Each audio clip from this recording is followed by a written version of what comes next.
So I'm here in the garden getting ready to get some trees in the ground for the fall. And I thought it'd be a good opportunity to talk about air pruning pots.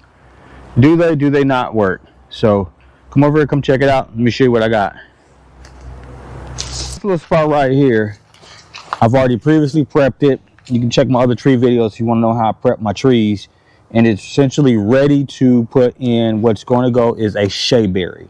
The shea berry, it's also called Chinese mulberry, mandarin berry.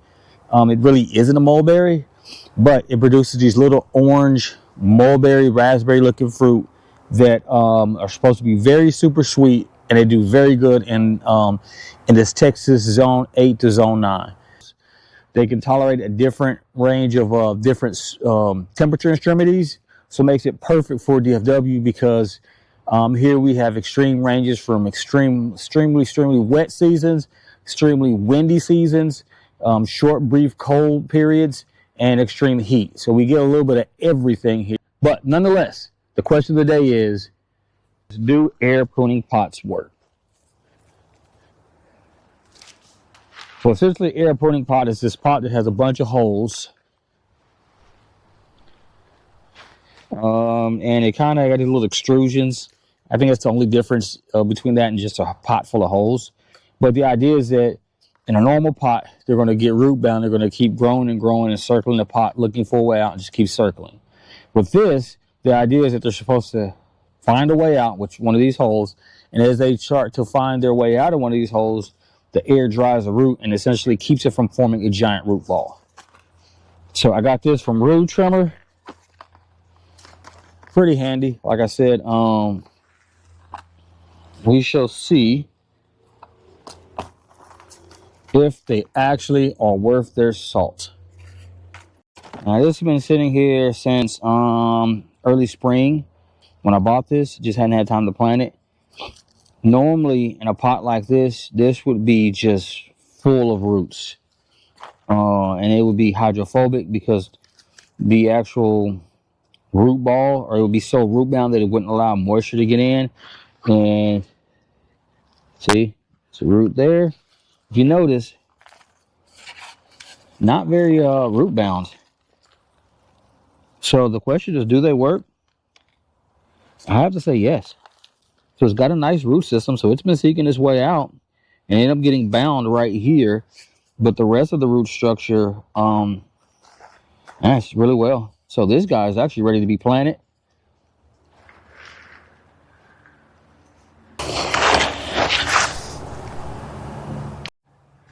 Like I said, if you want to know how I plant my trees, you can check my tree planting video. Now, let's see.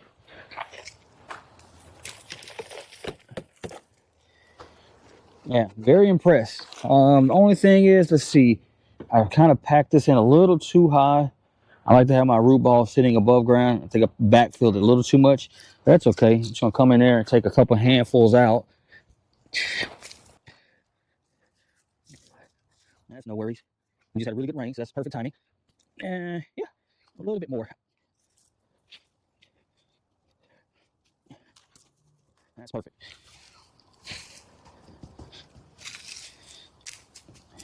The reason why I like to raise this up maybe about a couple inches above the soil line is because I want the water to flow away from the base of the tree.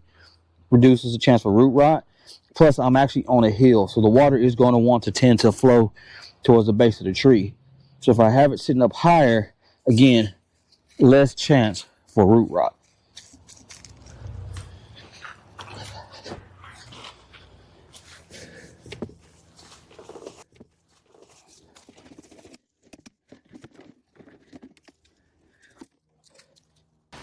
Now, fall is the best time to get your trees in the ground so they can go dormant.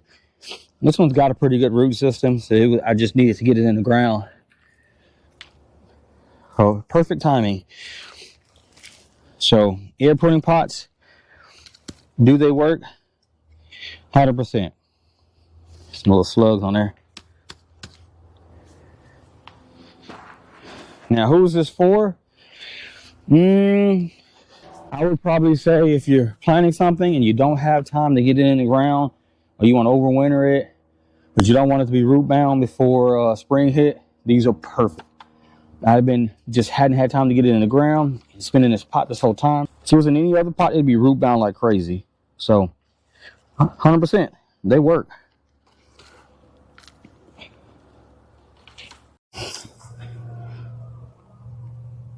And there goes my shea berry, mandarin berry, ready for the fall. This is my second thing I'm gonna plant. It's been in the air pruning pots, and that is my honeyberry bush. Haskap. I don't even know if it's gonna do well in this area, honestly, but it's kind of related to the blueberry. It looks like a blueberry, tastes like a blueberry, in a different berry family though. But I don't know if it's gonna do that well down here. But I prepared the soil on this the same way I prepared with my blueberries. So we're gonna open this guy up and take a look at the roots, and again, do the air pruning pots work? All right, so again, same premise. You got these two little plastic thingamahoochers there. Simply unscrew them, and it comes on done. And same thing, normally this guy would just be tons of roots. It's been in here since spring, haven't had time to plant it. Normally, again, tons of roots, but right now, none. Let's see. All these stupid slugs. There's roots at the bottom.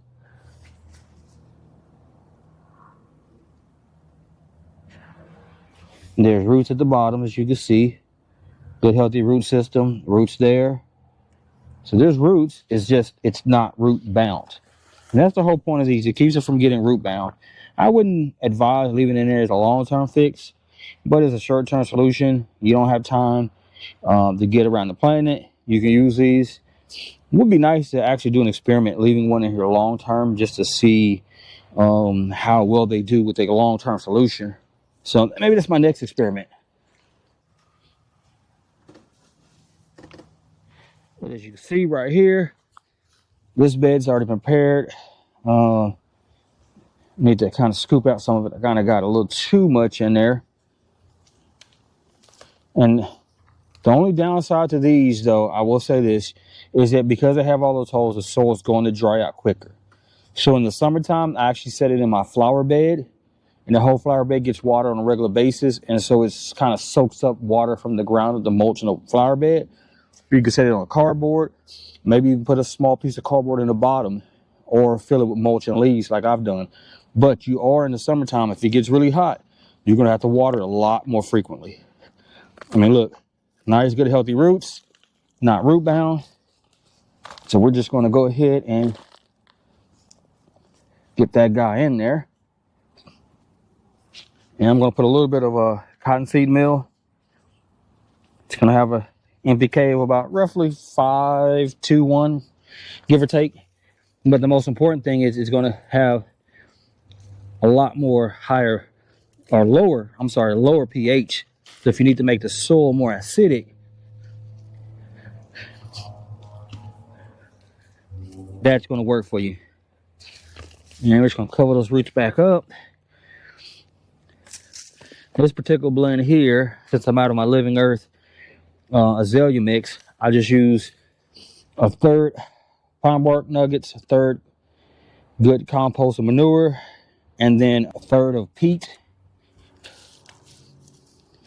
And then I put in about 8 ounces. I'm sorry, not 8. It's about 4 ounces of cottonseed meal. And that should get me where I need to be as far as acidic and nutrients. So that guy there is ready for the fall.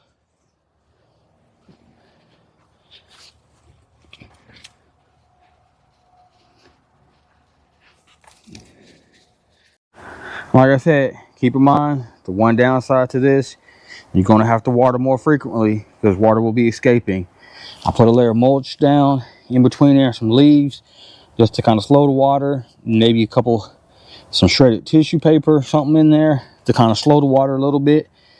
Or you just make sure you water it frequent because it will dry out. That's why I put these in a particular location where they're going to constantly be soaked and watered. So far the food forest is looking good, man. Got me a blackberry that was a cutting. No, actually loganberry. That's looking good. Gonna fertilize that. Blackberry, blueberry. I don't know. It's like it's already went into dormancy. I'm questioning either it might be already dead. So I might have to pick up 2 new blueberries to go right here. But no worries. Thinking of a pink lemonade blueberry and a big old blueberry.